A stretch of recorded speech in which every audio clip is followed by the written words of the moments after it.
Hello and good morning, dear viewers. You're most welcome to the DAKTARI program, and this is a health episode which airs here on Western TV every Thursday from the hour of 11 to noon, where we bring you people in the health field to educate you, our viewers, matters regarding your health. Always your host, Sunday Junior Tom, and I know of the recent episodes I've had, I know you have always picked things which have educated you and changed your lives. Of recent, on 14th of November, it was the World Diabetic Day, recognized worldwide, and we came up with a topic which will relate to nutrition and also maybe nutrition in diabetic patients, because we have seen people in the community who are suffering from diabetes but cannot regulate or maybe identify the kinds of foods they are supposed to eat or not supposed to eat. Today we shall be joined by a nutritionist, someone maybe in a layman's language, someone who is responsible to guide you on the foods you are supposed to eat. Let her first introduce herself, then we pick on from there. You're most welcome to the DAKTARI program. Madam, you can introduce yourself to the viewers. We pick on. Thank you. Good morning, everyone. I am called Leta Deborah. I am a nutritionist. Just like he introduced, we are responsible for what food you can eat, how you can eat them. I am the founder of Leta NutriHub here in Arua district. Yes. All right. Thank you very much, Madam Deborah, for coming up to educate the viewers of Western TV matters regarding the foods they are supposed to eat or not supposed to eat. However, we would love to first know from you, since our topic is going to relate to nutrition, then in the next segment relate to nutrition in diabetic patients. A viewer may want to first understand what is the term nutrition, then we pick on. All right. Nutrition is basically the process by which you obtain nutrients in your body through food. So, nutrition plays a very big role in the development of our bodies. Nutrition plays a very big role in how we live, in how our lives move on. Because, like I said in the definition, nutrition is a process by which you obtain nutrients into your body. Now, these nutrients are in variety. Now, there is carbohydrates, there are proteins, there are vitamins, there are fats, there are fibers. So, nutrition is a process by which you take this in and the body absorbs them. So, the importance of nutrition, for example, when you consume carbohydrates. So when we say carbohydrates, these are staple foods mainly. So these can be cassava, potatoes, matoke, Irish, sorghum, millet, maize, posho, yams. Those are carbohydrates. So these carbohydrates, what they do to your body is they give you energy. Carbohydrates mainly, they're the primary source of energy in your body. So when you consume carbohydrates, what it does in your body is it gives you energy to perform your day-to-day activities. In sometimes it's called, not even sometimes, they are actually called the go foods, because they give you the energy to go about your daily activities. They give you energy to do things. You can run, you can read, you can walk, you can, all these things. You get the energy from carbohydrates, and that is through nutrition. Then when you come to proteins, sometimes they are called, not even sometimes, proteins are called, they build your body. Our body is majorly, the structure of our body and the functionality of our body is majorly formed through proteins. And if you take, for example, your hair has proteins, your nails have proteins, your blood has proteins, your cells are proteins. So a very big percentage of our body is made out of proteins. So when you consume proteins, what happens is it builds your body. It builds your body, it builds your muscles, but it is also a secondary source for energy. Yes. And then we have vitamins, which are the vegetables and which are mainly vegetables and fruits. But these are called the glow foods. Why they're called the glow foods is, you see, most times when people want to make their skin look beautiful, when people want to have nice growth of hair, when they generally want to glow, what happens is they tell you, oh, when you go online, they're like, eat carrots if you want your side to be well. Use carrot oil if you want to have a very nice skin, or avocado oil for your skin, for your, you know, that is it. These foods cause your body to glow. They cause your body, besides your body glowing or making you look good, what happens is that it boosts your immunity. These foods boost your immunity, and they just help your body fight against diseases. That's why we say it boosts your immunity. But besides that, you will also realize that these glow foods, or these fruits and vegetables, are very good when it comes to digestion. They are very paramount when it comes to digestion, because they have a component, they have fiber component in them, so it makes digestion very easy in your bowels. And that is why most times when people have constipations, they refer you to eat vegetables, they refer you to eat those other foods that have vitamins. In addition to glow foods, which are our vitamins, fruits, which are found in fruits and vegetables, these fruits and vegetables have certain nutrients that are also used in absorption of other nutrients. For example, vitamin D, it's very important in the absorption of calcium in your body. And so you can now see how nutrition is very important in your body. Every food group has an advantage, or has a goodness to your body. All right. Thank you very much, Madam Deborah. Actually, in regards to the vitamins, for us, like you talked of, like some fruits which could give the vitamins, like the fruits, and is an avocado fruit? So we grew up in the community, or maybe in our homes, when they're telling us, if you want dark hair, or maybe if you want your hair to grow fast, eat avocados. And it's from the word you said, glow, it is making it look nice. However, also would love to know from you, we often have like people in different ages, maybe the young, the youth, adults, and the elderly. Are there some like which food groups are recommended in regards to the age? Every food group is recommended for every age. Actually, every food group is recommended, because let's say you are a young child, right from birth. Okay, right from birth to 6 months, they are supposed to be exclusively breastfed. But even in breast milk has all those nutrients we're talking about. It has all the nutrients that this infant would need. That is one. But as they grow up and as they start eating food, they will need to eat every food group. The difference is that how it is prepared. A young child is not going to chew meat. So what we are going to do for a young child who needs to eat meat is that we need to scrape their meat. So scraping is like just, I don't know. Pound. Like, you see how minced meat is? Yes, how minced meat is, but here you can use a knife and make it softer.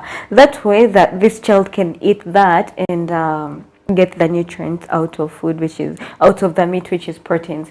But most times we see children who when meat is cooked at home, they just give them a whole piece, and the child is chews it and just taking in the gravy, the soup, and that is it. Has the child gotten the nutrients? Maybe very little, maybe not that recommended, but the best way is to scrape it. But in every stage of life, we need all the nutrients in our body, because when you skip one, or for example, let's say you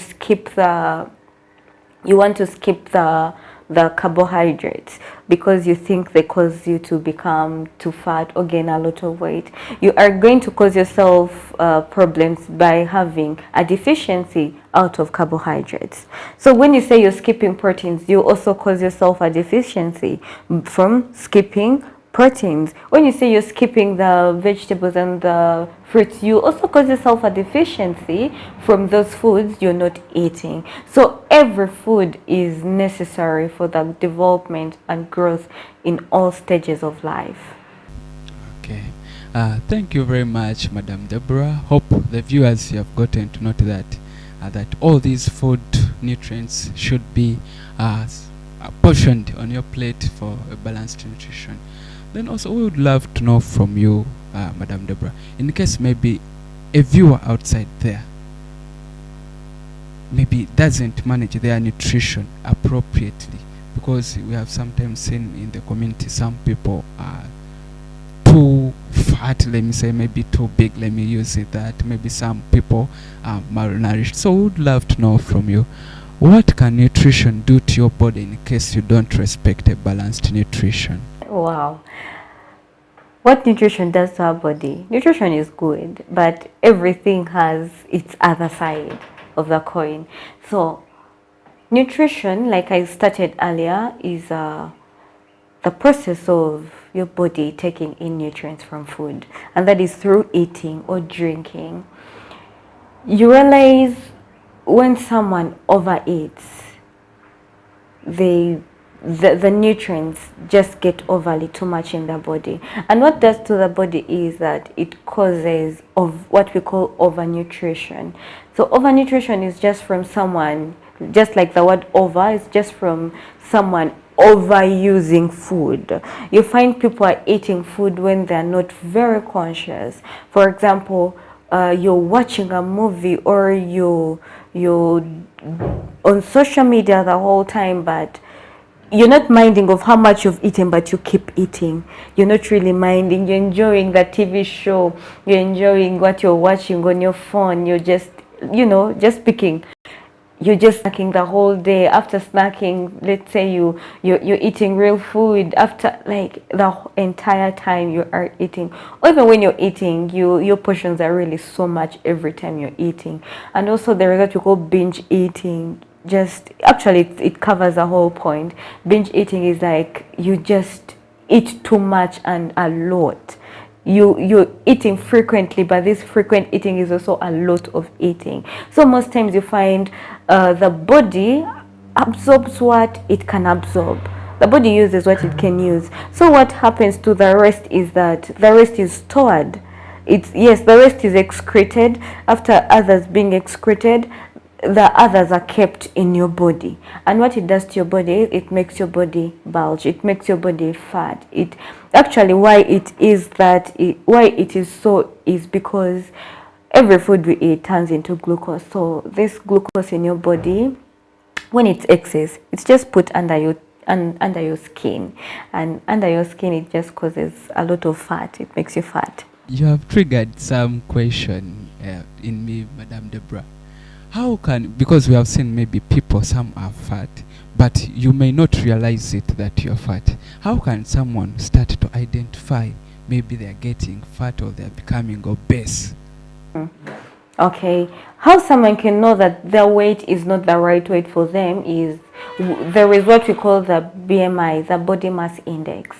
What we do is we take your height and your weight, and then it is actually a calculation. Then we do the calculations. I'm not going to go into that right now. Yeah, then we do the calculations, and we can actually tell that your weight is either too much for your height, or your weight is too little for your height, and how much weight you need to reduce and how much weight you need to add. All that is done through BMI. All right. Yes. Thank you very much, Madam Deborah. So it is not just a matter of coming to a conclusion, maybe someone is fat. No. They have to first go through that calculation. No. Yes, they have to go, because it's also classified. Okay. Yeah, it's first class obesity, second class obesity, third class obesity. So it is classified. Okay, all right. We can now also pick on from there because you told us there are two kinds. There is the overnutrition and the undernutrition. So we would love to have a feel of what's the how the undernutrition looks like.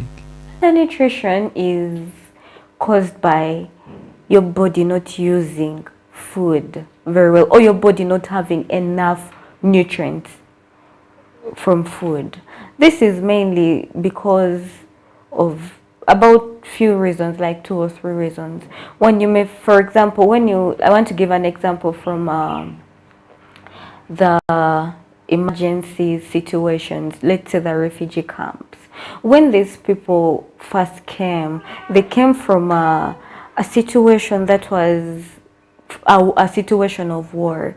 You realize when you're having war, when you're in a war zone, you're not able to have proper food, you're not able to eat enough, you're always on the run. So what happens is the little you have, or the little you eat, is not enough for your body. Sometimes they go days without eating food, so it is never enough for your body. So what happens is the body starts to use the foods, the excess energy in your body. Like I said earlier on, every food we eat is turned into glucose in our bodies, and this glucose is used for energy. So when sometimes the excess is placed under your adipose tissues, which is your skin.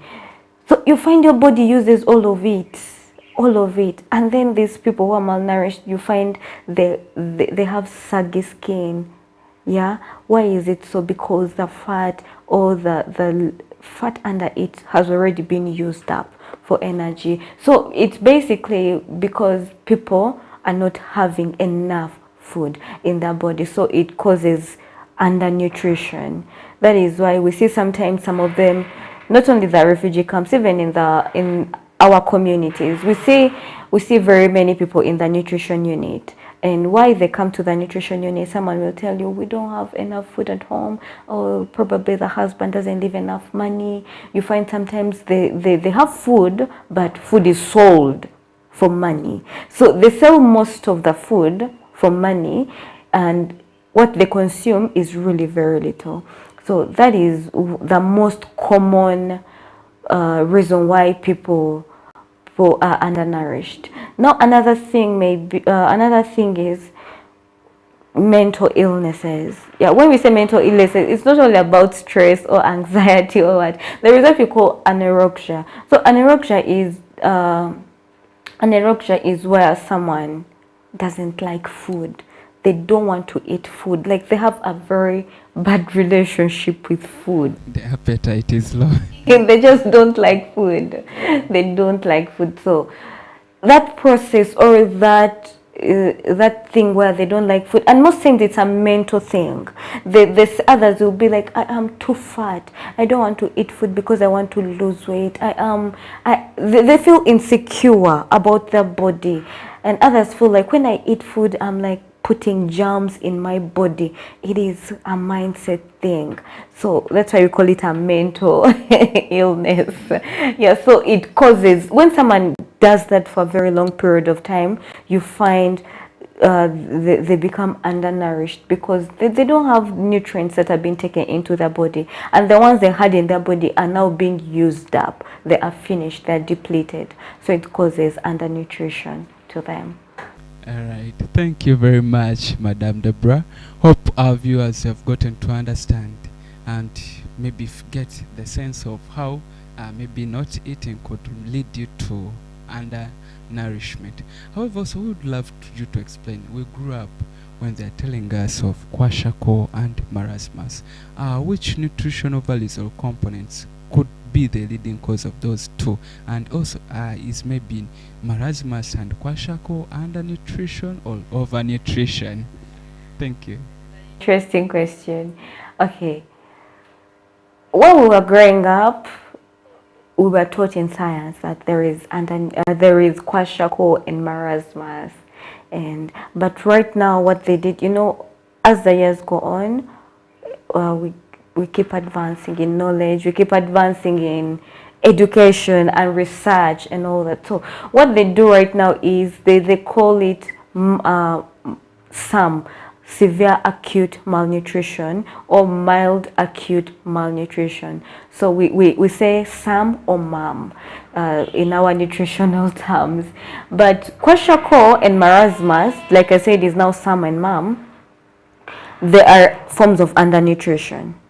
They are just forms of undernutrition. So when you go to a hospital, especially to the nutrition ward, they will, as they're screening you, doing assessments on you, they're going to do all these anthropometric measurements. When I say anthropometric, they do your weight, they do your height, they take your weight, your height, your mark, like mid upper arm circumference, and all and other assessments, clinical assessments, to find out where you stand when it comes to undernutrition. So when after all that is done, of course the criteria is there, the cutoff points are there. Once it is done and they tell the child or the mother, or they tell whosoever brought the child, that this child is SAM, that means this child is severely this child is having severe acute malnutrition, meaning it has gone to another phase that is like higher. Yeah, meaning their body is really not having the nutrients at all. But when they say your mom, that is mild acute malnutrition. When they tell you you're mild, most times they give you nutrition education, and then they don't admit you.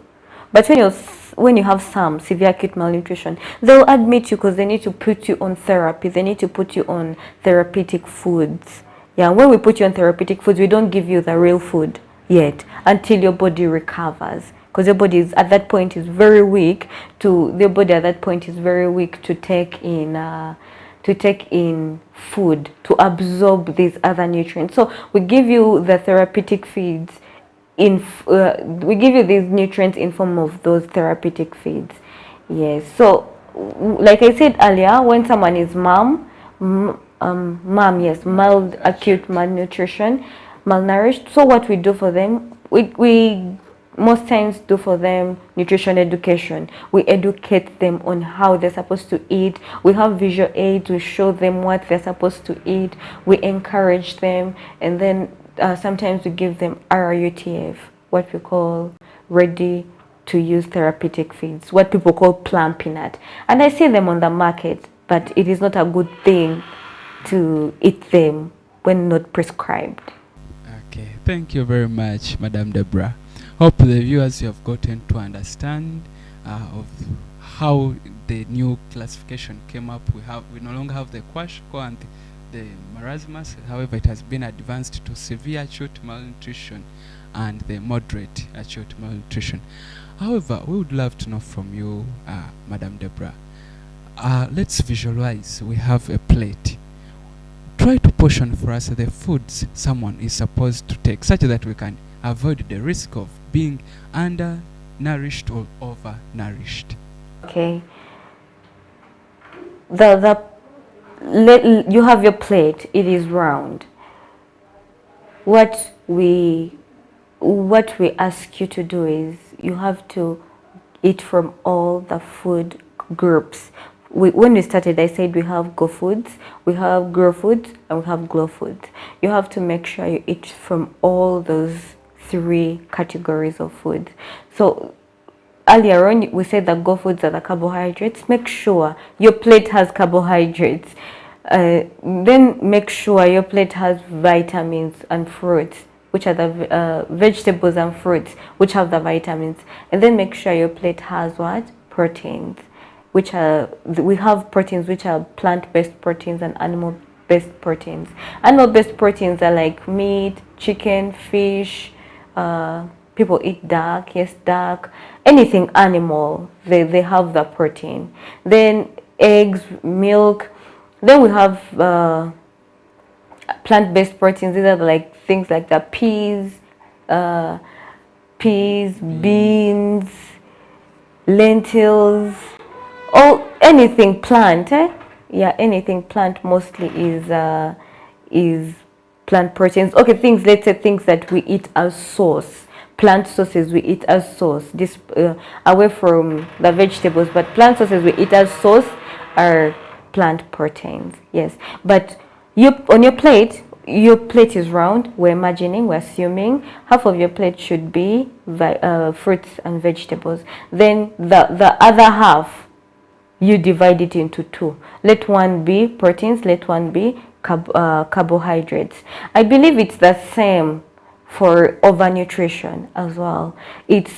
Let's say it's a point of having a balanced diet. It is a point of having a balanced diet. But for overnutrition, the thing is you just have to reduce your portions and probably do physical exercises.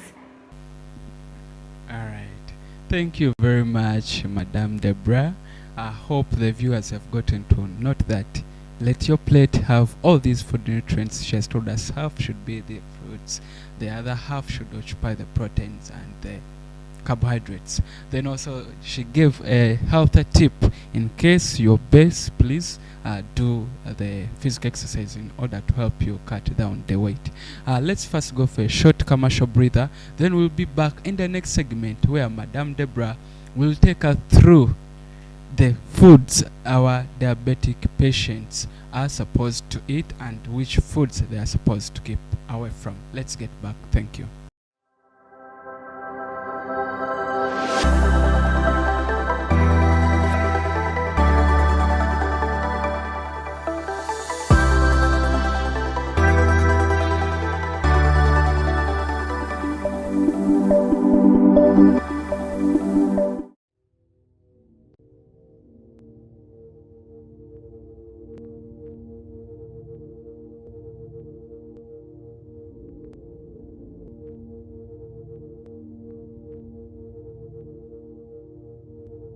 West Nile TV, lighting up the region. Unwrap your holiday cheers with StarTimes this Christmas season. Starting the 15th of November, simply pay your monthly subscription for the next bouquet and automatically enjoy content on the next higher bouquet, plus a chance to win exciting prizes. Your gift box contains variety of local entertainment and fresh shows, exciting cartoon and fun kids entertainment, mega superstars, local and international, a memorable trip to Spain to watch a La Liga match. And that's not all. Lots of prizes to be won, including ZTE Nubia smartphones with free 15 GB Airtel data. StarTimes gift that keeps on giving. Merry Christmas. This message is powered by ZTE Nubia. Better for all.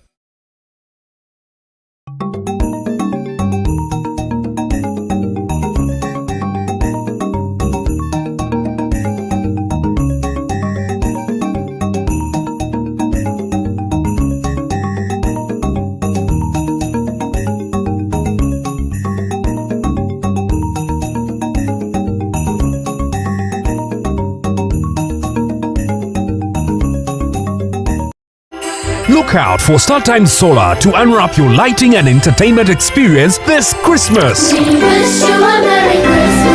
At only 700 shillings daily charge, get yourself a StarTimes S50 that comes with lighting, phone charging, strong lithium battery, radio with a flash port and a Bluetooth speaker. For more entertainment needs, get yourself a StarTimes S130 that comes with an extra 32-inch TV screen and 2 years free StarTimes subscription. StarTimes Solar, more than just solar.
Ekiki? Owangula. Nsasula emyezi 3 n'empangula. Hey! Ha!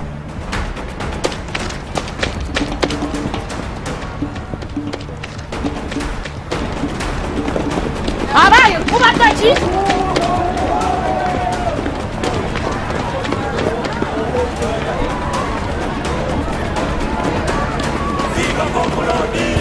Kituufu ensasula emyezi 3 mpangula. Kituufu. Subscribe for 3 months to any package of your choice or grab an Azam TV kit and pay for 3 months and stand a chance to win life-changing rewards. Android smart TVs, fridges, motorcycles, and that is not all. You could walk away with free subscription or the grand prize of 20 million Ugandan shillings in cash. Yes, 20 million grand prize. Subscribe today and enter the draw. For more information, 031 2308 900 or visit any Azam TV dealer near you. Azam TV, entertainment for everybody.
I'm still your show host, Sunday Junior Tom, and today on the DAKTARI program, we were delighted to be joined by Madame Deborah, the founder of Later Nutrition Hub, and she's a nutritionist or someone who is supposed to guide you on the foods you are supposed to eat or not. Maybe in short, we can call her the food doctor, who will guide you on the foods you are supposed to eat or not. However, I would love also to know from you, because this session is directly dedicated to diabetes, maybe nutrition in diabetic patients. We would love you to first take us through, if you may not understand, when we say of diabetes, what's diabetes? We pick on from there. So diabetes is locally in West Nile, especially in Arua, people call it sukari. So diabetes is as a result of excess glucose in our bodies. So I'm going to explain it just plainly, not going into science and all that. So, like, every food you eat in your body is turned into sugars. And these sugars in your body, when they are too much, what happens is they accumulate. So in a longer period of time, you'll find that your blood sugar levels are high. So the reason why your blood sugar levels are high is because the foods that you eat, that you take in your body, they have overly produced or produced sugars that were not very controlled, and this comes about due to quite a number of reasons. Now, for example, diabetes, you find that a young child, a child who is like 10 years is having diabetes, and you ask yourself why they're having diabetes. So we have about 3 types of diabetes. So one is what we call type 1 diabetes. And type 1 diabetes is just like I said, you find some children who are very young, at a young age, they're having diabetes. So what happens is their body destroys, or their body damages the insulin producing cells. Okay. Insulin is the hormone that regulates what? That regulates blood sugar levels in our body. So you find this child, it is an autoimmune disorder. You find their bodies just destroy these insulin, or destroy the cells that are supposed to create or produce this insulin. So their bodies end up not regulating sugars at all. So you find them having diabetes. So it is called the type 1 diabetes. It mostly affects the young children, like I said, and also young adults who are like below 30 sometimes. And then what we call type 2 diabetes is what affects mainly older people that we know. You find someone has all their life has grown and they didn't have diabetes, but then when they reach, like, for example, 40, statistics show that people who are 40 years and above are at a risk of getting diabetes. So that is type 2 diabetes. And this is because their body has the insulin. The body produces the insulin, but the body is not able to use this insulin very well. Remember, we said insulin is the hormone that is produced to regulate the blood sugars, and these sugars are got from the foods that you eat. So when your body is not able to regulate these sugars, that means your insulin has definitely been overwhelmed. When you have, let's say, a bucket, and there is you've put, or you've added a lot of bricks in it, and the brick is to the brim. I'm using a brick because bricks are heavy, and then you add more bricks. What happens? It breaks. It's the same thing with insulin. So we said at the beginning, diabetes is just as a result of too much glucose in your bloodstreams, and then this glucose, when it's too much, it overwhelms your insulin, and your insulin is not able to regulate the glucose levels very well. So it results into that type 2 diabetes. However, sometimes type 2 diabetes can look like type 1 diabetes, but then what I didn't mention is, in type 1 diabetes, since these people do not have insulin in their body, they're given injectables like insulin. So you inject yourselves. That's why you see most times these young children who are said to be diabetic, they're given injections every time. So that injection is insulin. They're just injecting the insulin in their body so that their bodies can have the synthetic insulin to regulate blood sugar. So in type 2, sometimes at the beginning, at the earlier stages, they're able to give you the injection, but as time goes on, they give you oral medication. But it doesn't happen to everyone, yes, because everyone is different, and everyone comes when the situation is at a different stage, or the situation is different. So how it's managed is quite different. It is from persons to persons. Yes. So we have the third one. It is what's called gestational diabetes, and this usually happens to pregnant mothers. Okay, thank you very much, Madam Deborah. Hope the viewers have gotten to understand the different types of scalia. So We have the type 1, type 2, and the gestational diabetes. In case you get any of those complaints, please, it could be an indicator that they have diabetes. In case you have a relative, you have maybe an elderly, it could be your father, it could be your grandfather or mother who is living with diabetes, please, you have to eat foods which are whole grain, especially the cereals. And she told us because they have a low glycemic index, like they release, like they have low glucose content in them. Because actually me, what I got to understand why maybe we call this diabetes sukaris, maybe you have high sugars in the blood. In case you have a friend who has maybe diabetes, you have gotten to understand the foods they are supposed to eat and the foods they are not supposed to eat. Thank you very much, Madame Deborah, for that educative message you had for the viewers of Western TV, and also to you, our esteemed viewer of Western TV, those who are with us from the hour of 11 up to now. We are grateful for you giving in your time to learn something from Madame Deborah, the nutritionist. I've been your host, Sunday Junior Tom, together with Sophie behind the camera. Till we meet again next Thursday from 11 to noon. Catch up.